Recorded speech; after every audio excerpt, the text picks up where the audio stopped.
Когато си в България, има две чужденци, които пътуват с български флаг. Съответно, навсякъде е празно. И кондуктор им казва да се премести на широко.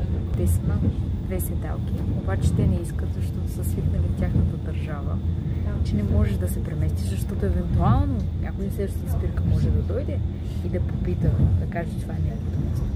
Да, обаче в България българина преспокойно се премества. Сяда на широко и чака, ако някой случайно придигне, тогава ще стане.